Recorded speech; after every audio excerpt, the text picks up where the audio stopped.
Hallelujah. પરણિકવા પ્રભુ ઈસુ ખ્રિસ્તનો બહુ જ આભાર માનું છું કે ઈશ્વરે આજનો શુભ દિવસ મારા અને તમારા જીવનમાં આપ્યો, અને પ્રભુ દરરોજ ને દરરોજ 9 દિવસ આપણા જીવનમાં આપીને તેની વધુ નજદીક લઈ જવાના માટે, તમને સમજવાના માટે આપણને સમય અને કૃપા આપે છે. ત્યારે આપણી જવાબદારી છે કે સમય અને કૃપાને આપણે જાણી લઈએ, સમજી લઈએ અને પ્રભુની વધુ નજદીક આપણે જઈએ. ખાસ કરીને આ સમય તમારી પાસે આવતા હું જે પ્રભુનું વચન આજે લઈને આવ્યો છું, જે વચન પ્રભુ મને આ દિવસોમાં બતાવ્યું. બાઇબલ કહે છે હગ્ગાયાના પુસ્તકમાં તેના પહેલા અધ્યાયમાં કે જ્યારે હગ્ગાયા પ્રબોધક ત્યાં ઇસ્રાયેલની પ્રજાની પાસે આવે છે અને પ્રભુનું વચન પ્રબોધ લઈને તેઓને બતાવે છે કે પ્રજા એવું માનતી હતી એ સમયની અંદર કે હજુ સમય આવ્યો નથી. The time has not yet come. હજુ સમય આવ્યો નથી, અને તેના કારણે ત્યાંની પ્રજા, ત્યાંના લોકો પ્રભુના કામને પ્રાયોરિટી આપવાની જગ્યાએ દરેક વ્યક્તિ પોતપોતાના કામોમાં મગ્ન અને મસ્ત હતો, અને જેના કારણે દેવનું જે કામ અથવા તો દેવની જે બાબતને પ્રથમ સ્થાન, પ્રથમ મહત્ત્વ આપવાનું હતું તે તેઓ ચૂકી ગયા હતા, તેઓ ભૂલી ગયા હતા, અને તેના કારણે દેવનો આશીર્વાદ તેમના જીવનમાં રોકાઈ ગયો હતો.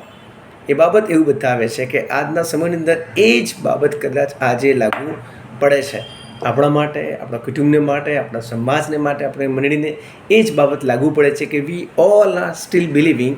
આપણે એવું માની રહ્યા છીએ કે હજુ સમય આવ્યો નથી, હજુ સમય પાક્યો નથી, અને જેના કારણે આપણે લોકો દેવના વચનને, દેવની જે મહત્ત્વની બાબતો છે તેની પ્રાયોરિટી તરફ ન જતા we all are busy in our personal life and personal dream and personal whatever we are expecting for ourselves. આપણે આપણી જાતમાં બહુ જ બિઝી થઈ ગયા છે, અને તેના કારણે બાઇબલ, દેવનું વચન કે જેને આપણે પ્રથમ મહત્ત્વ આપવું જોઈએ તેને આજે આપણે ચૂકી ગયા છે. ત્યારે દેવનું વચન એમ કહે છે come on, rise and get up. ઊભા થાવ અને દેવની તરફ પાછા આવો. આપણે જોઈએ છે આજના સમયની અંદર કે મંડળી, સમાજ, આપણે બધા પોતપોતાના વ્યક્તિગત જીવનમાં એટલા બિઝી થઈ ગયા છે, અને જેના કારણે આપણે દેવના કામને સમય આપી શકતા નથી. દેવનું વચન એમ કહે છે કે જાઓ અને સુવાર્તાનો પ્રચાર કરો, જાઓ નાશમાં જતા લોકોને ઈસુની વાત અને સુવાર્તા બતાવો. But the question mark still it is here કે શું આપણે સુવાર્તાનો પ્રચાર કરીએ છીએ? શું આપણે નાશમાં જતા આત્માઓને ઈસુની વાત કરીએ છીએ? ના. વાય? કેમ? કારણ કે આપણે બિઝી છે, આપણે પોતાના લાઈફમાં બિઝી છે, આપણે પોતાના બિઝનેસમાં બિઝી છે, આપણે પોતાની નોકરીમાં બિઝી છે. સેલ્ફિશનેસ અને સેલ્ફ સેન્ટ્રિક લાઈફ હોવાના કારણે આપણે બિઝી થઈ ગયા છે. બાઇબલ એમ કહે છે કે સર્વદા પ્રાર્થના કરો, દેશને માટે પ્રાર્થના કરો, નાશમાં જતા આત્મા બચાવવાને માટે પ્રાર્થના કરો, કુટુંબોને માટે પ્રાર્થના કરો. જે કુટુંબો દુઃખોમાં છે, જેઓ ખરેખર પ્રભુથી દૂર છે અને આજે સમસ્યાઓનો સામનો કરી રહ્યા છે, દેશ સમસ્યાઓનો સામનો કરી છે.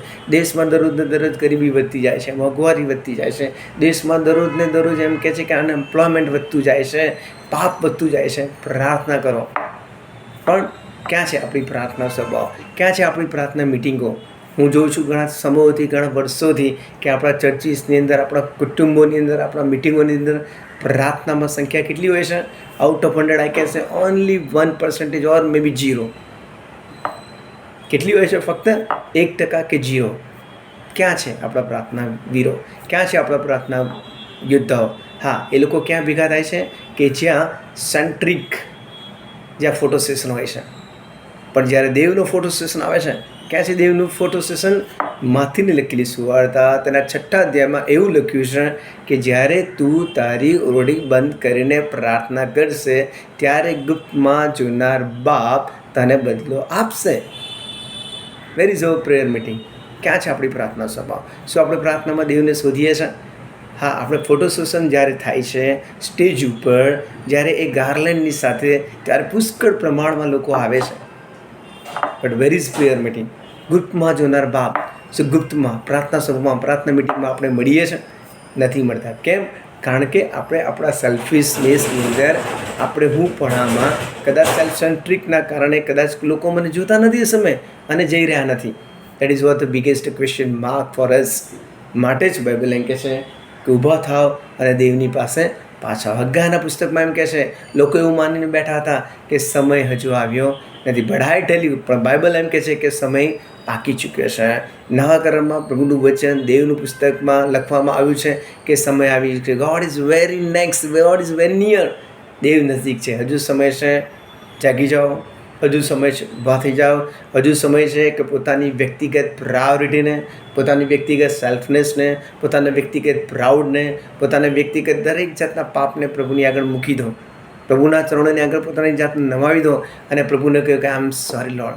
નાઉ ફ્રોમ ટુડે, આજથી I want to get up, I want to rise Lord. અને પ્રભુના કામને માટે પ્રભુ જે પ્રાયોરિટી તેના વચન પ્રમાણે વ્યક્તિગત રીતે આપણને આપી છે તેને માટે તૈયાર થઈએ, તેને માટે ઊભા થઈએ અને પ્રભુને કહે કે પ્રભુ મને તમારા સામર્થ્યથી ભરી દો અને મને એક શક્તિ, હિંમત અને બળાવો. અને let me tell you that yes, God will bless you and God will use you. પ્રભુ તમારો ઉપયોગ કરશે, પ્રભુ તમને આશીર્વાદ આપશે અને જે કામને માટે પ્રભુએ તમને દોર્યા છે એ કામમાં પ્રભુ તમને આગળ વધારશે અને દ્વારા નાશમાં જતા આત્માઓ પ્રભુ તમારા જીવન દ્વારા, તમારી સેવા દ્વારા બચાવી લેશે. અને પ્રભુ તમને એ સમય અને દિવસ આવશે જ્યારે એમ કહેશે કે yes my honest servant, yes મારા વિશ્વાસુ ચાકર. પરંતુ એકવાર પ્રભુ આ વચન સમજવાના માટે મારી અને તમારી મદદ કરે અને હું પ્રભુના સેવક તરીકે તમને કહીશ કે ઊભા થાઓ, જાગો અને પ્રભુના કામને માટે તૈયાર થાઓ.